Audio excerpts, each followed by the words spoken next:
trabalho como DBA aí há uns bons anos. Antes, como desenvolvedor, já usando Postgres desde 2001, em versões bem antigas. E nos últimos 12 anos, exclusivamente como DBA. Também sou DBA Oracle, mas o foco sempre foi Postgres, tá? Esse tema que eu estou trazendo aqui, pode ser que alguns não conheçam, FinOps, então é um dos novos queridinhos aí do mundo de TI. E muita gente acha, né, ou pensa que é basicamente custo, né, tirar custo, reduzir custos e tal, só que é muito mais, ele vai muito mais além. Não é um princípio financeiro e sim técnico. A ideia é você maximizar o dinheiro que você investe na sua infraestrutura, no nosso caso de banco de dados, para o negócio.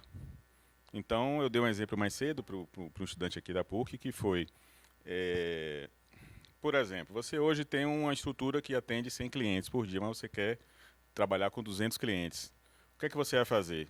Bom, vai chamar alguém, um profissional que entenda disso aí, vai analisar. Pô, minha estrutura consegue atender, não consegue, eu preciso fazer o que? Você precisa talvez investir num banco de dados maior, investir numa estrutura de aplicação, né? Fazer algumas outras coisas e pronto. Aí sua estrutura vai conseguir aguentar 200 clientes por dia que você quer. A empresa está gastando? Não, está investindo para poder ter um retorno do negócio. Então, isso faz parte do FinOps também. Como eu falei, não é só cortar custos, não é só reduzir custos. E sim você saber que o que você está investindo na sua infraestrutura, principalmente de banco de dados, está tendo retorno, está dando retorno para a empresa. Então, essa é que é a ideia, né?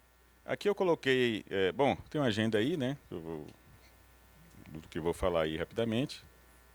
E aí tem algumas definições. A primeira definição é do FinOps.org, que é uma entidade sem fins lucrativos, que congrega várias empresas grandes, inclusive essas duas aí, a Microsoft e a IBM, que é exatamente fomentar, criar todos esses processos, né, esses passos, né, que fazem com que uma empresa entenda o que são os custos, principalmente de nuvem, mas você pode aplicar outro ambiente que não seja de nuvem, no seu negócio e saber assim, pô, o que eu estou realmente investindo na AWS, na Oracle, na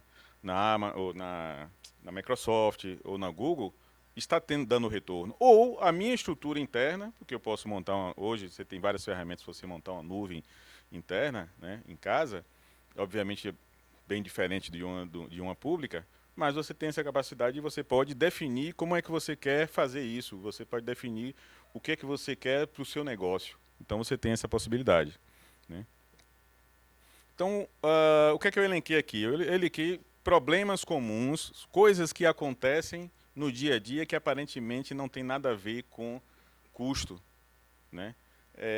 Tem um dado, eu não vou lembrar de onde eu peguei, que assim, inclusive experiência pessoal, a maior parte dos custos que existe hoje em infraestrutura de nuvem estão nos dados. Coisas do tipo, quem usa AWS tem o RDS, você tem lá normalmente 7 dias de backup. Então, 7 dias de cópias lá de backup, ele vai reciclando, beleza. Tem gente que bota 30, sim, 30, 35, que é o máximo. Não tem problema nenhum.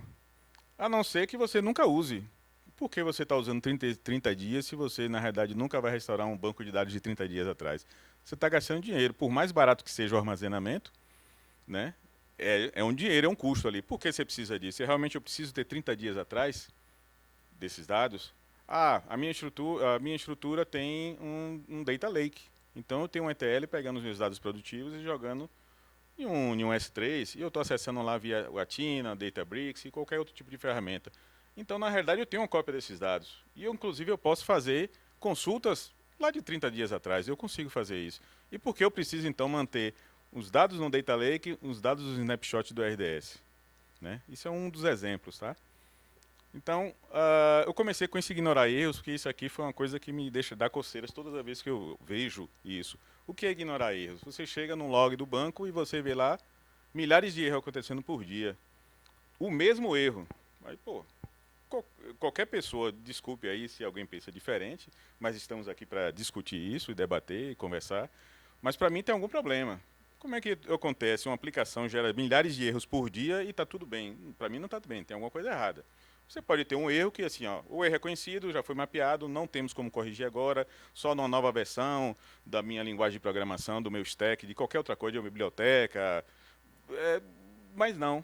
É simplesmente um erro que está acontecendo, está estourando no banco que alguém não está tratando antes. Aí, por quê? Qual é o problema disso? Armazenamento também. Porque você está gerando log. Quando você gera log, você, no caso da AWS, você joga isso no CloudWatch. Aquilo custa. Aí um log que você poderia ter alguns casos por dia, você está gerando lá 100 mega, 1 giga, coisas desse tipo, só porque você está gerando uma mesma informação de um problema. E isso é um erro que eu estou olhando só para o meu lado, fora o problema que isso pode causar para o negócio. Às vezes, o pessoal de negócio são quem nos avisa que tem um problema, né? Mas aí você vê isso e você procura assim, paz, tem alguma coisa errada nisso aqui, isso está acontecendo. Como é que, por exemplo, uma constraint lá de que não deixa você cadastrar um cliente? Pega um CPF, por exemplo, um CNPJ, você está cadastrando. Como é que eu já tenho um cliente cadastrado há 2 anos e ele está tentando se cadastrar de novo? Eu duvido que ele esteja tentando. Aí você olha nos logs, tem lá diferença de milissegundos lá de uma tentativa e outra. Eu falei, tem alguma coisa na aplicação que está errada. E o que é ignorar esse erro? É isso, é tempo de processamento, é armazenamento, né? É o tempo, num caso meu, ou de um outro DBA, ou de alguma outra pessoa lá, que está parando para poder tentar pesquisar e tentar resolver isso. Então, ignorar erros é um problema, qualquer tipo de erro. Aqui, genérico, no nosso caso, banco de dados. Então, existe alguma coisa errada, né? A gente tem que ver o que é, né? Não pode deixar passar. Bibliotecas antigas, né? Então, pô, o cara está lá usando qualquer linguagem de programação, vamos usar Python. O Python usa o PsychoPG 2, por exemplo. Aí o cara está usando a versão de 3 anos atrás. Aí, pô, vamos atualizar para a versão 17 agora. Pô, tá massa, a versão do post está ótima. E quando chega, pô, essa versão não é compatível. Aí, só que ninguém testou antes. Aí quando você vai atualiza a sua instância, atualizou, tá tudo certo, tá tudo lindo, bonito. O cara vai testar a aplicação em produção. Não vai funcionar, vai dar problema, vai dar um monte de... não está conseguindo conectar. Tem um erro aqui dizendo que não tem SSL. Quando você olha, o cara, você testou, você homologou antes? Não. Mas como não homologou? Não tem uma instância de desenvolvimento tá aí disponível já há 6 meses para você testar. Mas a gente achou que estava tudo bem. É um problema. O que é que aconteceu? Você abriu uma janela, você às vezes interrompe a operação com o cliente ou com o parceiro, se você é um fornecedor de API. Isso tudo custa, né? Custa o seu relacionamento com o seu cliente, o relacionamento com o seu parceiro, o tempo do pessoal da infraestrutura para poder fazer essa operação, o tempo para desfazer a operação, porque não, agora a gente não pode voltar, tem que instalar o antigo, tem que voltar, restaurar um snapshot com a versão antiga do post para poder, até vocês homologarem para a gente fazer isso. Isso tudo custa. Então, só porque o cara usou uma biblioteca antiga e achou que estava tudo bem e não homologou. Né? É uma coisa que eu poderia ter colocado aqui, falta de homologação. Né? O outro item, má configuração. Então a gente sabe que muita gente, assim, eu não uso Windows há muito tempo, mas a gente sempre brinca e fala assim, pô, isso aí o cara instalou igual o Windows, entra lá e instalou. Aí o cara não tem a menor ideia das configurações que tem lá. Não, eu vou... Aí o Postgres, por exemplo, você instala por padrão sem usuários, sem conexões. Pô, para eu testar, brincar aqui na maquininha, tá beleza, né? Não, mas minha expectativa é atender 1.000 clientes por dia, ou 1.000 clientes por hora, ou 1.000 clientes por segundo. Aí aquela configuração de 100 usuários lá padrão já não vale de nada. É um problema. O cara não configura direito as configurações de memória. É um problema. Eu estou dando um exemplo de uma configuração que o cara vai fazer na mão, né? Abriu um EC2 ou qualquer outro tipo de coisa e instalou. No RDS, no caso, já facilita porque esses parâmetros de memória, algumas coisas do shared buffers, Workman não, é fixo. Então, algumas coisas ele já coloca max connections, ele já coloca calculado de acordo com o tamanho da instância, né? Mas a má configuração faz com que perdemos dinheiro, às vezes, numa estrutura que não está bacana. Então, eu dei um exemplo de um Workman. Essa instância aqui recebe muitas consultas pesadas e o Workman está lá com 4 mega, coitado. Aí, quando você vai olhar nos logs, você ativa lá temp files, aí você tem um monte lá, aí você vai olhar as estatísticas lá, o banco, eu reiniciei o banco essa semana, quando eu fui olhar a estatística na semana seguinte, ou seja, 7 dias, ele gerou teras de temp files. Pô, tá errado, tem algum problema aí, alguém tem que ver isso aí. Alguém tem que olhar, tem que configurar. Aí o pessoal fala, mas é só aumentar o Workman, o tamanho do Workman ou alguns outros parâmetros. Não, possivelmente tem consultas muito ruins, ou possivelmente tem modelagem muito ruim atrás disso, né? Que é inclusive um item aqui. Né? Dimensionamento incorreto. Dando um exemplo da AWS, o cara vai lá, vou botar uma máquina aqui com 128 GB de RAM, isso aqui dá. Né? Com, sei lá quantos CPUs, isso aqui dá, isso aqui tá ótimo. Ou aí você vê lá o uso de memória, o uso de CPU lá embaixo, você não vê nenhum risco lá, não sobe para nada assim.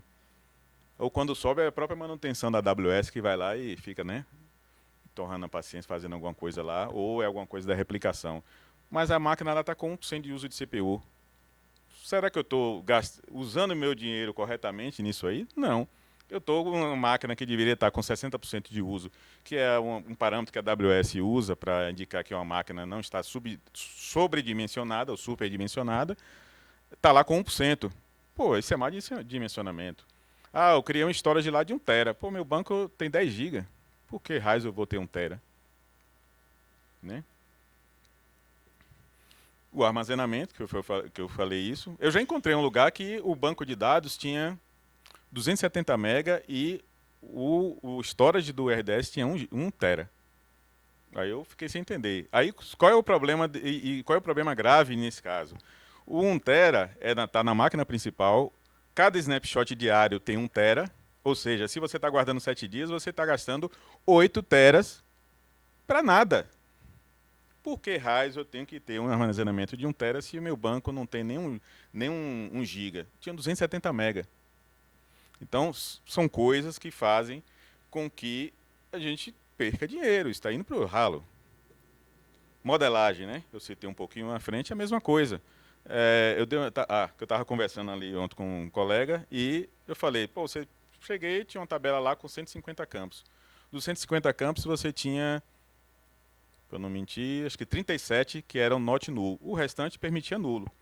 Aí eu peguei e fui pegando um dos campos assim, deixa eu ver quantos nulos tem. Nunca foi preenchido. Pegar um outro, dos 7 milhões de registros, tinha lá 100 preenchidos. Aí peguei um outro campo, esse tem 1.000 preenchidos. Aí eu falei, pô, não vou chegar no 150 aqui, né? Aí eu parei e perguntei, vem cá, por que isso aqui? Não, porque a gente foi criando e tal. Sim, mas não é not null, não tem nenhum valor default para dizer que está preenchendo alguma coisa.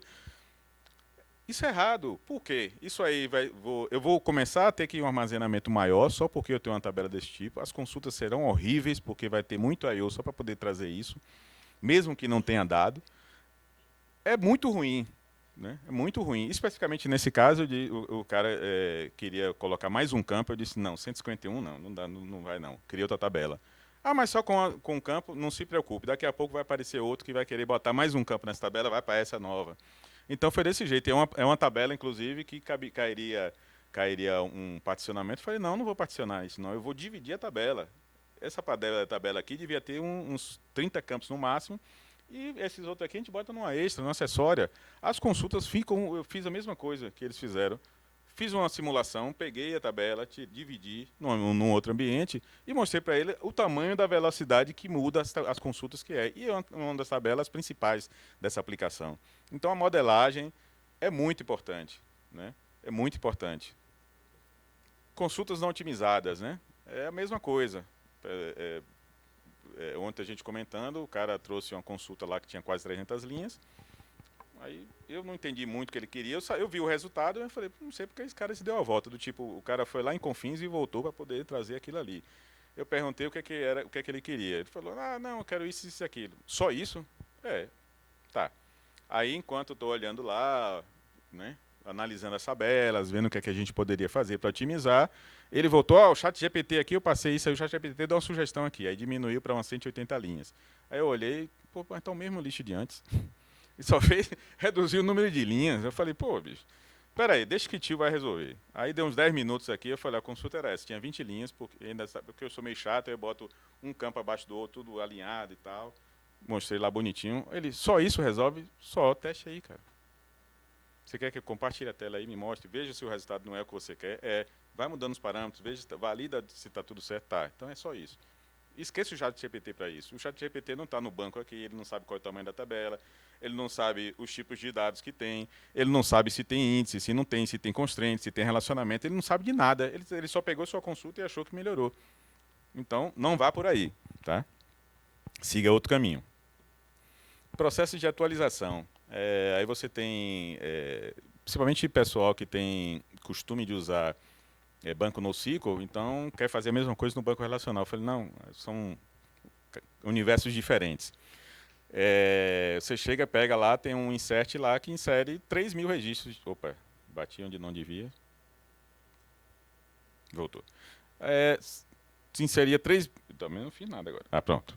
Então ele tenta inserir 3.000 registros de uma vez. Aí eu falei, aí não é grande, aí não é um problema, mas nesse caso é. O insert estava durando 5 segundos. Eu falei, pô, isso é um latifúndio de tempo no insert. Não, mas é que a gente precisa... Não, eu entendi qual é o problema que você tem, mas é que a gente tem que tem um outro jeito de fazer e tal. E eu falei, cara, o jeito é você mudar a sua aplicação, porque ela está toda errada. O cara, não pode aplicação assim, não. Primeiro, essa aplicação não é escalável. Segundo, a modelagem está horrível. Você tem que repensar isso. Então, se o dogma agora é a escalabilidade, isso aí vai ter que mudar, você vai ter que usar fila para isso. Ah, não, mas o nosso contrato da API é assim, assado. Eu falei, você tem que mudar, porque senão a gente não vai suportar. Você vai querer que eu bote uma máquina aqui de 1 tera de RAM, né, com IOPS provisionado, né, tudo mais caro do melhor lá da AWS para poder fazer esse tipo de coisa. Está errado. A gente consegue fazer isso muito mais rápido do que está, com uma máquina muito melhor e sem esse estresse, né? Então, eu botei Insert Update Delete porque acontece. Eu já vi casos de o cara da pessoa colocar um agendamento de manutenção para pagar uns registros, só que ele faz isso no meio do dia, 10 horas da manhã, quando o bicho está pegando, o ciclo está pegando fogo, e ele faz isso 10 horas da manhã. Eu falei, não, cara, por que isso 10 horas da manhã? Não sei. Pô, não faça isso não. Bote isso para madrugada. Você tem alguma coisa a fazer de madrugada? Não. Então bote de madrugada. Não faça isso. E em vez de você fazer um delete aí em 1 milhão de registros, divida. Vamos particionar isso. Vamos fazer um negócio diferente. Vamos, né? Vamos por partes. Você não tem pressa de apagar, a gente também não tem. Vai rodar de madrugada e está tudo certo, né? Variáveis, né? Então, assim, eu coloquei lá como problemas comuns, né? Ou seja, são coisas que nos geram custos desnecessários. Então, tudo isso que eu falei até agora é exatamente nesse problema. Tudo está gerando custo, seja de armazenamento, seja de tempo de processamento, seja de hardware, né? Não importa se o hardware está na nuvem ou se está on-premise na sua empresa, tudo isso faz diferença. Eu coloquei isso aqui como variáveis que seriam gerenciados e não gerenciados. Ah, eu só estou usando um RDS, eu estou usando um Aurora, ou se eu estou usando o bom e velho EC2 lá com minha instalação, do jeito que eu quero, para usar minhas extensões. É uma questão de contexto, a questão de depende, né? Eu conheço grandes empresas que usam muitas instâncias não gerenciadas na AWS porque eles conseguem extrair ao máximo de performance do Postgre que infelizmente o RDE, infelizmente vírgula, né? Porque a AWS gerencia, então nos tira uma parte do trabalho, mas também tem o ônus de não nos deixar fazer coisas que a gente poderia fazer para deixar realmente fazer ajustes muito finos e deixar assim a performance o melhor possível. Então você tem que sair, né? Balanceando, você tem que sair analisando para saber se no seu contexto vale a pena usar o gerenciado ou não gerenciado, né? Isso também influencia em custo, porque se eu tenho um não gerenciado, talvez eu precise de, sei lá, uma equipe grande aqui de DBAs para poder fazer isso, uma equipe monitorando, uma equipe gerenciando, muito mais do que talvez no RDS, ou talvez não, tudo depende do contexto, né? O SLA, então o SLA é importante, né? Então, se você tem, por exemplo, na empresa a gente tem parceiros, então a gente tem um contrato com eles, SLA. Determinadas operações tem que funcionar até 100 milissegundos, até 500 milissegundos, até 1 segundo. É o caso, né, deles ali. Então, você tem que ver com isso. Fora o SLA dos clientes. Então, se os clientes querem entrar na web, entrar no aplicativo e fazer a operação dele e não ter gargalo, tem um SLA implícito ali. Ele pode não saber o número, mas internamente a gente tem esse número para poder saber, até mensurar e até monitorar. Por quê? Passou daquilo ali, então quem usa New Relic, tem lá o Apdex, né? Ele mostra esse índice lá, a gente pode montar. Então você começa a ver, pô, tem algum problema, o número começou a descer, tem algum problema, tem que monitorar. O problema está onde? A aplicação, é o cluster Kubernetes, ou é o SS, ou é o banco, ou é a rede, né? Então temos que pensar nisso, né? Essa variável influencia muito, inclusive na escolha dos serviços que vocês vai escolher. Até na decisão anterior, de gerenciado ou não gerenciado, tudo isso influencia, né? E tudo isso, obviamente, tem um custo, né? Migrações. Migrações, aparentemente é uma coisa meio inocente, né? Mas não. Né? Quando ele falou de migrações, eu lembrei de coisas que os caras rodam migração, fazendo um lock na tabela inteira, no meio do expediente, 10 horas da manhã, né? De novo, né? Ou 3 horas da tarde, que no meu caso são horários bem críticos. Aí eu vou lá, pô, um monte de log, olha os logs, um monte de lock. Quando eu vou olhar o caboclo lá, adicionando uma tabela, not null, né? Que tinha até um valor default lá. Rapaz, tudo travado por causa disso. Aí eu fui lá, cancelei, e falei, pô, quem foi que fez isso, gente? Não faça isso, não. Aí eu fui explicar, fui mostrar o porquê. As coisas não podem ser feitas dessa maneira, as coisas têm que ser programadas. Esse tipo de manutenção não pode ser feita a qualquer momento. Se tiver momento, teve algum problema em produção, a gente tem que fazer isso. Então mande para o tio aqui. O tio está aqui para isso. Mande para o tio. Que a gente faz manualmente, acompanha, depois a gente documenta. Tem como deixar isso documentado na migração, mas não faça isso no meio do expediente. Né? Tipo de aplicação. Se é aplicação web, se é uma aplicação mobile, né? Ou se é um back-end de um mobile, o que for, isso também influencia. Por quê? Vai influenciar na arquitetura do que você vai fazer. Né? Fora a questão de, a minha arquitetura é um monolito. Não, é um microserviço. A minha arquitetura exige um banco para cada aplicação. Não, a minha permite ou queremos usar uma instância RDS com vários bancos. Tudo isso vai influenciar. Né? Tudo isso faz com que você pense, pô, como é que vai ser? Vou fazer um upgrade do Postgres. Mas nesse banco aqui eu tenho 3 aplicações diferentes. Eu consigo parar as 3 diferentes no mesmo horário? Será que eu consigo a janela para cada aplicação dessa? Quem é que depende dessa aplicação? Porque às vezes não está claro que naquele RDS, se você tem um banco A, B e C, você acha, não, só vou afetar a aplicação A, B e C. Não, mas a aplicação D depende da C. Ou seja, tem coisas que ficam às vezes escondidas e as pessoas não percebem. Né? Tudo isso faz parte dessa análise do que você vai fazer para você entender o que é que eu vou otimizar na minha estrutura, o que é que eu vou fazer, quais são as escolhas que eu vou ter para poder, né, manter meu ambiente estável, seguro e que ele não onere no meu bolso, bolso da empresa. Né? Extensões. É parecido com a questão de você atualizar aplicações, atualizar o próprio banco, porque às vezes a extensão, no caso da AWS, tem a questão dele não restringe, né? Então a gente não pode usar tudo, tem a questão de se você vai usar em um banco, se você vai usar em vários. E faz parte disso. Se você usar determinadas extensões, você tem que estar amarrado àquilo ali. Eu vou atualizar para a versão 17. Vai ter extensões que talvez não atualize, né? Não estejam prontas para 17. Isso vai acontecer o quê? Eu não posso. Ou eu vou sem essa extensão, mas se essa extensão é vital para o meu negócio, morreu. Vou ficar na minha 15, 16, 14, 12, até 10, que eu já vi outro dia o cara dizendo que estava usando a versão 10. Para dizer a verdade, eu conheço um pessoal que usa a versão 8.4 ainda, acreditem se quiser. Em 2014, se eu não me engano, foi 2015, eu fui fazer uma consultoria na empresa, aí os caras nem sabiam qual era a versão do banco, para dizer a verdade. Aí eu fui lá, você me permite, tal. Cara, a primeira providência aqui eu não vou fazer nada, a primeira providência tem que atualizar o banco, senão eu não consigo nem lhe ajudar. Mas é fácil? Não, é fácil atualizar o banco. O problema é, sua aplicação vai aceitar isso? Sua estrutura, tudo que você tem montado aí vai aceitar isso? Aí já é outra coisa. Isso foi em 2014, 2015 mais ou menos. Em 2019, eu fiz um trabalho com eles lá, foi mais com infraestrutura de aplicação, e eles finalmente resolveram fazer, vamos migrar, vamos atualizar. Aí deixei o ambiente lá, peguei um banco, atualizei para a versão, na época acho que era 11, 10, 11, não me lembro direito, mas já estava lá uma versão nova, nunca mexeram. Aí, 2020, eu perdi o contato, nunca mais me chamaram, aí eu deixei de mão, desisti.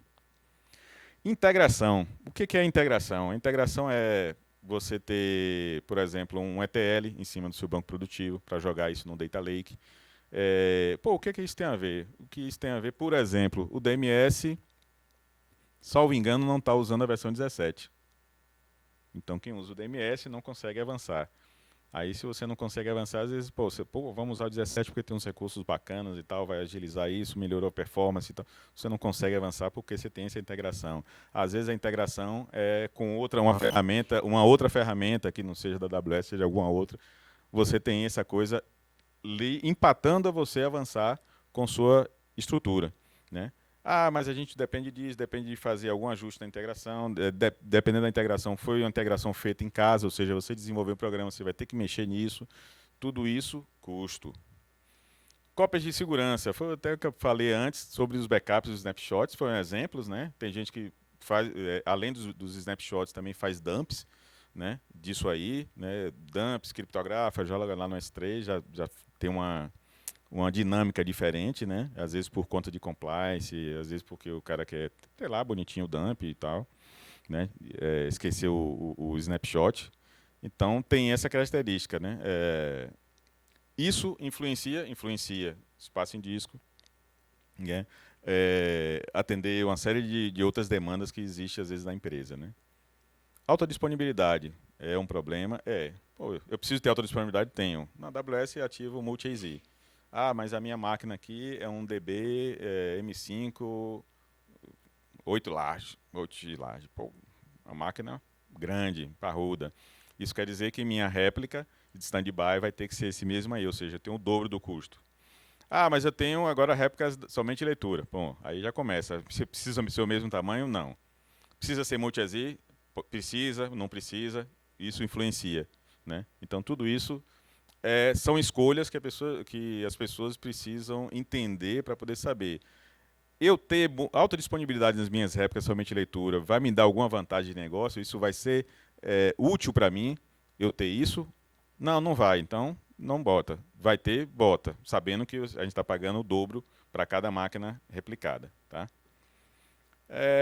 O disaster recovery aí é outra coisa. Né? Então, a gente colocou lá o standby como alta disponibilidade. O disaster recovery você pode envolver outras ferramentas, o AWS Backup, no caso deles, ou algum outro tipo de mecanismo, algum outro tipo de esquema que você pode montar para isso.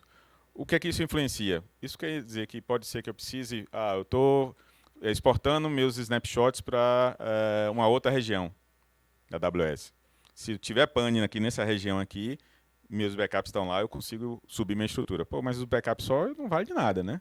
Você tem que levar a estrutura de aplicação. Eu tenho um cluster Kubernetes. Você tem que montar um lá também. Porque senão não adianta. Você vai montar na hora do disaster recovery, você tem que manter essa estrutura standby lá. Você tem que manter o cópias, talvez, dos S3. Então, você tem que configurar para isso. Tudo isso é um custo que você tem a mais. A escalabilidade, né? Isso depende muito da arquitetura que foi falado lá atrás e tudo, mas também escalabilidade. Normalmente vai implicar você usar filas SQS ou você usar algum MQ da vida aí, Rabbit, o que seja.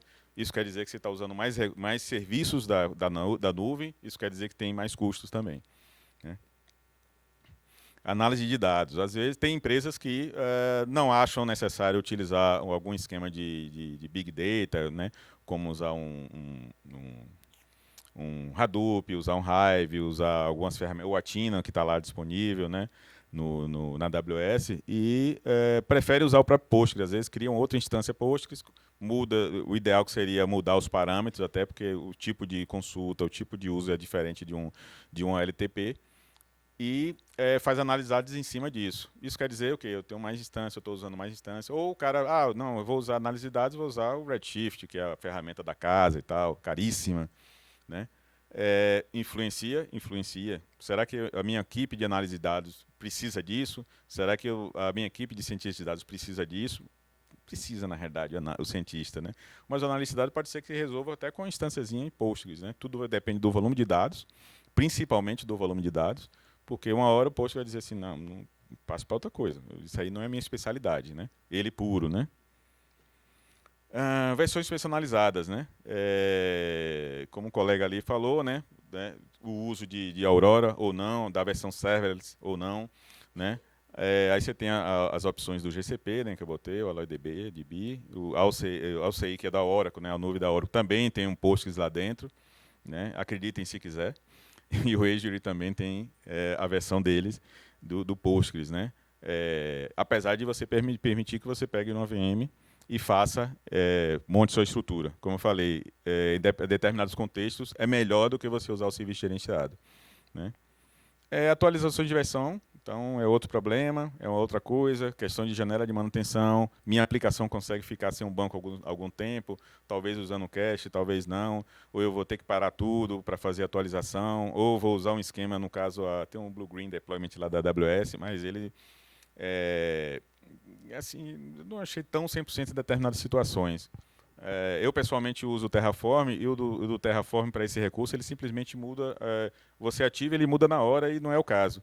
A ideia do Blue Green Deployment é você criar um ambiente réplica, você homologar a sua aplicação, você passar um tempinho, você entendendo uma nova versão, vendo se está tudo ok ou não, para daí você programar uma manutenção para você fazer a mudança. A mudança realmente relativamente rápida. Só que, como pessoalmente eu uso o Terraform, o que acontece? O Terraform ele vai fazer assim, eu vou ativar agora, ele vai mudar agora. Ele não vai deixar o tempo para poder eu ver se está tudo bem, se está tudo ok, tem alguma falha, apresentou algum problema na minha homologação, minha aplicação está acessando, tá beleza, aí é sim programar. Então, é um problema. Mas isso é uma questão do meu contexto, né? Em outros contextos pode ser que funcione, né? Eu botei atualização de versão aí, correção de problema, que é aquelas releases menores, né? 17.1, 17.2 e tal, e a principal que é 16 para 17, esse tipo de coisa, né? Então, depois de falar tudo isso, de toda essa confusão, o que eu quero dizer? Não tem necessidade de ter um para final. Isso é um custo, vai lá para cima, né? Porque meu storage está grande, se meus bancos são pequenos, ou se as instâncias é muito menor do que a instância que eu tenho. Então, quando você começa a olhar todos aqueles itens ali, são todas as coisas que você consegue ver. Desperdícios, você consegue ver que tem coisas que não estão otimizadas, né? Então, o nosso trabalho que quase que é diário, que é analisar consultas, ver logs para poder ver se você tem problemas, ver se tem logs acontecendo. E quando você vai entender, junto com o pessoal de engenharia de software, você vê assim, pô, o algoritmo está ruim, ele não está fazendo acesso bom, ele está usando um drive antigo, esse drive não usa determinado recurso para poder fazer a coisa correta. Estou tendo muito erro aqui de timeout, pô, mas o problema está comigo, está na aplicação, não, está na rede. Pô, o pessoal de CRE tem que ser acionado para poder resolver. Mas isso está nos causando um problema com o parceiro, com o cliente. Isso tudo é ruim para o negócio, né? Então, tudo isso da nossa visão de banco de dados, tudo isso do nosso lado, influencia no FinOps por isso, porque acabamos vendo uma série de problemas e esses problemas, quando você começa a corrigir, indiretamente você começa a ter uma redução de custo, né? Então, não é o objetivo principal, não é esse, mas é um benefício indireto. E isso tem a ver com FinOps. E isso tem a ver com coisas do tipo, vamos dizer que na sua estrutura de IAC, não importa a ferramenta, pode ser CloudFormation, por exemplo, o pessoal está acostumado que quando vai começar um novo projeto, o pessoal de engenharia de software está acostumado que quando vai começar um novo projeto, já se cria um ambiente de desenvolvimento, então no caso, vamos dizer que é uma instância de desenvolvimento, uma instância de homologação e uma instância de produção. Peraí. Por que produção se eu estou começando um projeto agora? Por que homologação se eu estou começando um projeto agora? Aí eu vou ficar com essas instâncias paradas por quê? Porque isso não pode ser acionado depois, né? Então, pô, não precisa ser agora. O que é que a gente vai fazer? Bom, vamos mudar nosso código para dizer assim, vamos criar um projeto agora. Ele vai criar um banco de desenvolvimento. É uma instância por banco, ou é um banco só para uma instância só para todas as instâncias de desenvolvimento, não importa. O que importa é que você tem um banco para desenvolvimento. Vamos passar aqui, o projeto já está amadurecendo, já vamos trabalhar com o nosso MVP e tal, a gente precisa de um lugar para homologação. Pronto, vamos criar. É só ir lá no código, mandar, o seu IAC vai criar para você. Mas você não deixou, sei lá, 1 mês, 2 meses, 6 meses parado lá, uma instância, não é só o ralo ali no seu bolso, né? Então, isso faz diferença. Então, as pessoas normalmente falam assim, não, você é o cara que veio de cuidar de custo. Eu falei, não, eu trabalho com banco de dados. Meu problema é que eu vejo desperdício. Essa é a questão. Então, tem tudo a ver com isso, né? Então, eu espero que eu tenha explicado direito para vocês, né, o porquê dessas coisas. Parece coisa simples, mas não é, né? Temos aqueles casos. Terminando aqui, gente, outros serviços. O que é que isso tem a ver? NoSQL. O pessoal, o Mongo virou queridinho há muito tempo atrás aí, e muita gente usa o Mongo e nem sabe por quê. Aí quando você vai olhar lá os bancos, olha as collections, aí você tem lá um JSON com três elementos lá no JSON. Aí você está pagando lá, sei lá, US$ 50 lá por uma instância. Uma instância não, um cluster, aí você tem lá normalmente 3 nós, né? O mínimo, você tem 3 nós lá e você está pagando por isso, fora o tráfego, né? Da aplicação para lá, né? Então, assim, saindo da AWS você paga, vindo não paga, mas, né? Saindo paga. Por que eu preciso disso aqui? Isso aqui você bota, um JSON com 3 elementos, você bota isso num campinho aí, numa tabela de configuração. Um cluster só para um colexo de configuração. Então, é muito desperdício, né? Então, você tem isso às vezes. Vamos usar o Redis. Sim, mas você vai usar para quê? Aí eu já estou falando de cache. Vamos usar para isso e isso e aquilo. Eu falei, não, bicho, peraí. O Elastic Cache, no caso, o serviço, é um cache. Você vai usar isso, mas o que você quer é um banco de memória. Aí a AWS tem um serviço só para isso. Coincidentemente, baseado no Redis. Mas aí, se você olhar as features de cada serviço, são completamente diferentes. Você pode usar o Elastic Cache para outras coisas? Pode, mas está errado. Aí, mas por que está errado? Beleza, eu tenho uns patches de segurança para aplicar aqui e eu vou reiniciar a instância. Sua aplicação segura? Não, porque sem um Redis não funciona. Então você não está usando como cache. Entendeu? Como é que ele chama? Não tem persistência ativada. Isso é um negócio de cache. Se morrer o serviço, sua aplicação tem que continuar ativa. Se não está, sua aplicação está errada. O problema não é o Redis, né? Ferramentas de análise de dados. Eu tive uma experiência numa empresa que usava o Mode. O Mode assim, é uma ferramenta bem interessante, bem bacana. Eu achei bem interessante isso aí. Então, os analistas de dados usavam essa ferramenta. Qual era o problema dessa ferramenta? É que ele estava em outro lugar. O tráfego que estava se pagando de sair do meus RDS lá para o Mode era gigante. Fora as consultas ruins, né? Saiu juntando tudo. Então eu estava pagando uma baba de dinheiro porque estava saindo muitos dados para lá, gigas e mais gigas, todo dia para o serviço Mode. Eu falei, isso está errado. É muito mais barato a gente usar o Atina. O Atina não é igual assim, então a gente vai fazer alguma coisa diferente. A gente teve que dar uma acertada nas coisas, teve que analisar as coisas antes de ir para a produção, para os caras colocar lá. A coisa era meio aberta, então a gente saiu criando políticas para que o uso desse serviço fosse mais controlado, porque senão os caras estavam fazendo um cartesiando lá. Bicho. Imagine eu pegar a tabela de milhões de linhas no RDS e levar isso tudo para o Mode para os caras lá fazer uns dashboardzinhos bonitinhos, e o pessoal às vezes não fazia filtro, quando só precisava ter dados do último mês, coisas desse tipo, né? Então, isso influencia também, né? E hoje, a gente ainda continuou com o nome de DBA, né? O DBRS seria, acho que a sigla mais correta, porque hoje eu acredito que alguns de vocês aqui usem alguma ferramenta de IAC, alguns de vocês cuidam de bancos NoSQL, eu cuido, eu mexo com Terraform, eu estou vinculado com o pessoal de segurança e isso aí extrapola um pouco do que era aquela figura de DBA antiga, né? Então, você precisa saber e fazer muito mais coisas do que fazia antigamente. Então, isso às vezes nos coloca numa posição de ver esse tipo de coisa, esses problemas aqui que foram apontados e saber dizer, isso aqui está errado, isso aqui é um desperdício, isso aqui devia ser feito de outra forma. Então, isso né, nos dá essa moral para, né, fazer esse tipo de coisa. Perguntas às pessoas.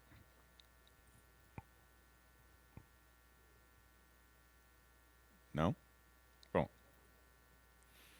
Bom, é isso. Espero que eu tenha explicado aí da forma correta para vocês, né?